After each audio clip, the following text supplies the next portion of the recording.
You know, I just got to sit down here and just talk about this team, about how unfair I am with them and how harsh I am with them.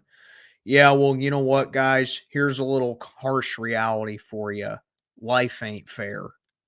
And I think it's perfectly fair for me to sit down here and talk about this team after they were 9-2 to start off the season. Their best start, may I remind you, that they've had since 1992, which was still and is most likely going to be the most recent time that this franchise has won a division title. It wasn't even the NL Central back then, it was still the NL. They were still in the NL East.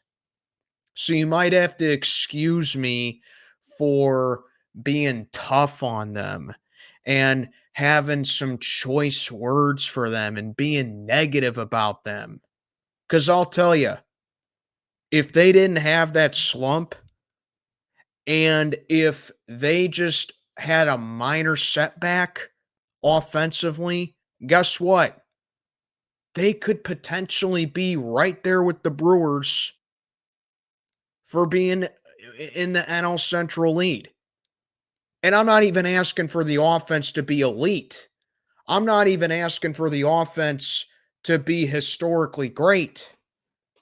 I'm asking for the offense to be average. Because going into the season, the offense is what we all thought what the Pirates' biggest strength was going to be.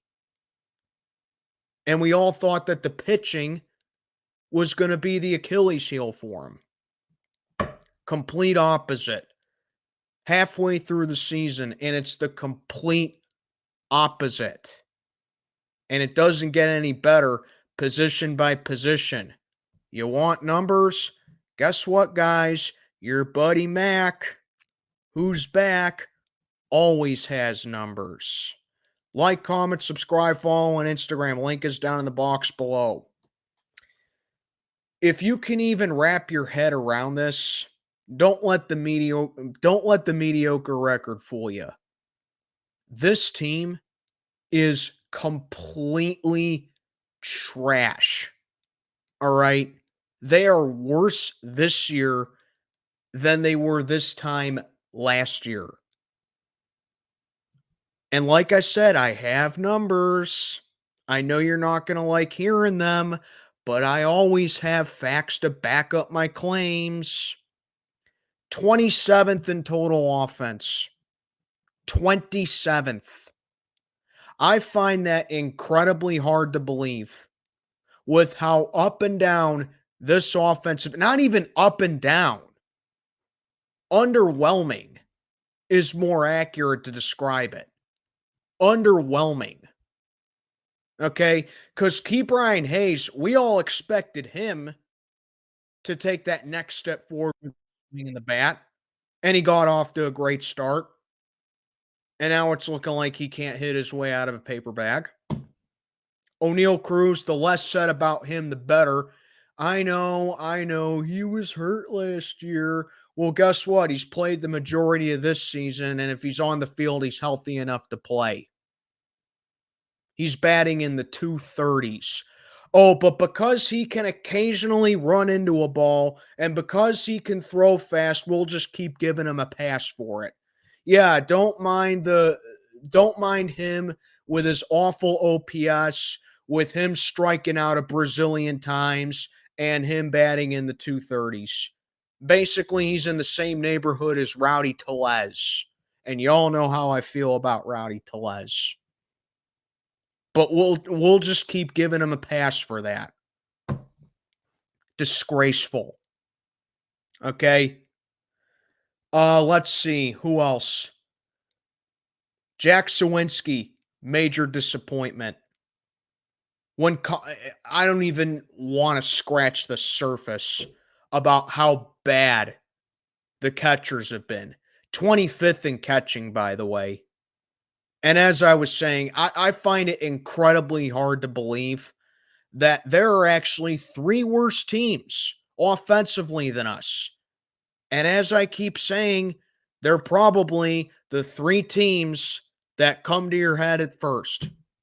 Colorado, Miami, and the White Sox, aka the three worst teams in baseball. 25th in catching. And just as a side note for the catcher for the total offense, if your name is not Connor Joe or Brian Reynolds at this point, I want to put Nick Gonzalez in there because I do think Nick Gonzalez has a ton of potential to be a really good player, but it's been a short sample size. I don't have a clear judgment of him yet. He is off to a nice start, but I don't have enough of a sample size just yet. But unless your name is Connor Joe or Brian Reynolds for this team, maybe Joey Bart, but I was going to get to him in a little bit with the catchers. You ain't doing jack offensively. You're just not. Anyway, catchers are 25th. 25th out of 30 for catchers this year.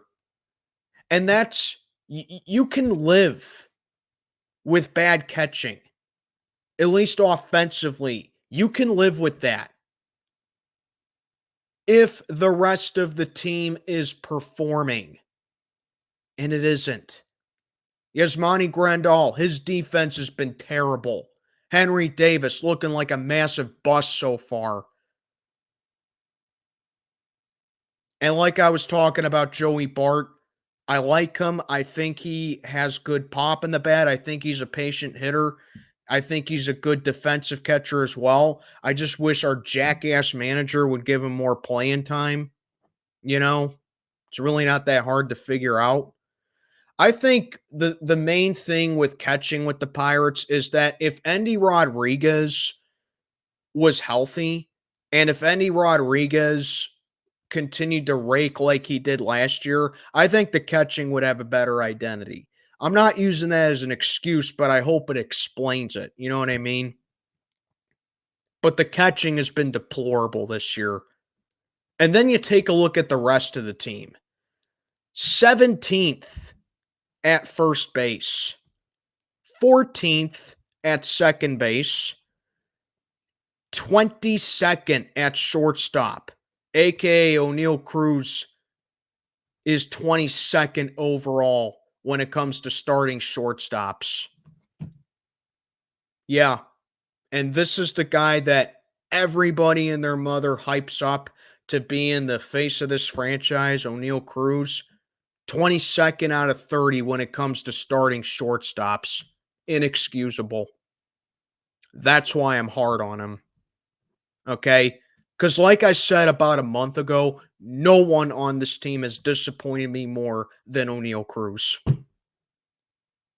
No one has. Third base. This is really alarming. This is really surprising here. 28th at third base.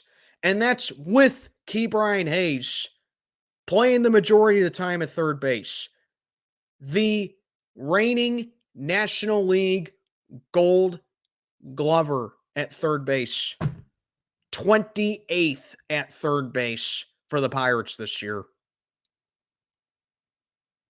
And the outfield is 27th.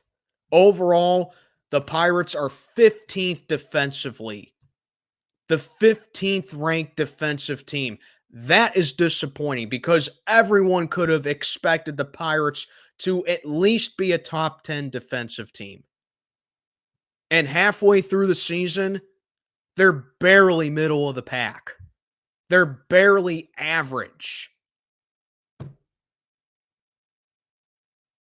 And then you look at the pitching. The Pirates are 15th in team ERA when it comes to pitching this year, which I think is a pleasant surprise considering that the pitching was what we all thought was, like I said at the beginning, we all thought was going to be the weakest link of this team. Maybe Paul Skeens bumped it up to 15th, or maybe Jared Jones's hot start bumped, or Mitch Keller's resurgence bumped it up to 15th. Who knows? But the point is, the pitching has been the best part of this team. So what's the problem? Guess what it is? It's at the top. Like I said in my video a couple days ago when I recapped the Braves series, it's from the top. Ben Sherrington has failed this rebuild. This is a 40-43 team more than halfway through the season. And if they didn't have that slump and if they were even average offensively, I am telling you right now, this team could be right there with the Brewers for leading the NL or the NL Central. But no, they had to have that slump where they weren't doing anything offensively. They had to have that terrible end of April and that awful month of June. They had to have that stretch where they didn't average what, at least 3 runs a game. They were averaging less than that, whatever it was, something stupid. I don't have the time nor the energy to sit down here and research it, but I know it was god awful. All right. If the point is, if this team was even half decent offensively, could you imagine what this team's record would be with the pitching that they've had, aside from the bullpen stinking up the joint a couple of games? To me, that's from the top with Ben Sherrington keeping this absolute idiot of a manager and Derek Shelton as the manager. Andy Haynes is still here. He's just settled for keeping those losers on this coaching staff and setting this team back and this rebuild back even further. Because 2024 was supposed to be the year where the Pirates put everything together and they're starting to compete. This was supposed to be the year. Instead, it looks like a reincarnation of 2018 and 2019. And you guys know what happened in 2019, all right? This is exactly what the Bucks did in 2019.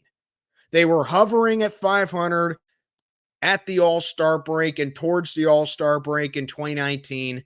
And then coming out of the All-Star break, they went 4-24 through 28 games after the All-Star break.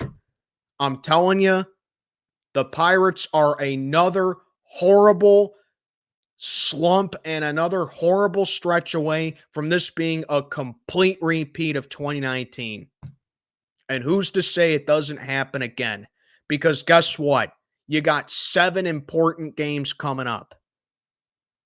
You got 3 with the Cardinals coming into town starting tonight. And then after that, you got 4 with the New York Mets.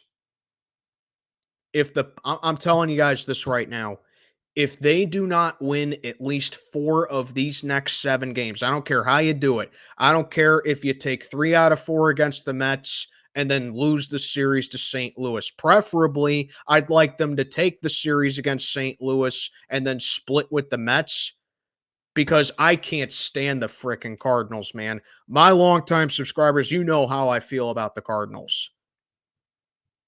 You drop this series to St. Louis, who are 3 games up on you in the division, may I remind you. And you got Mitch Keller, Jared Jones, and Martin Perez all pitching in this series against St. Louis. If you drop this series to St. Louis, I ain't gonna, like I said in my last video, I ain't gonna be so nice in the next video. I don't give a crap what you do against the Mets if you drop this series against St. Louis.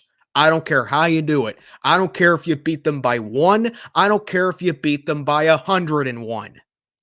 Win this series against St. Louis and get some momentum going. Swing the bat well, take advantage of opportunities, and play better defense. This is a very beatable Cardinals team.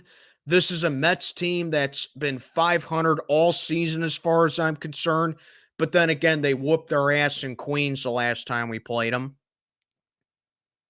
But these are 2 beatable teams and 2 important series coming up to pretty much steer the ship, no pun intended, for the rest of your season. Get the job done. And I suggest you get it started tonight against St. Louis. Let me know what you think down in the comments below. I'm Mac, checking on out for the day. Have a good one, everybody.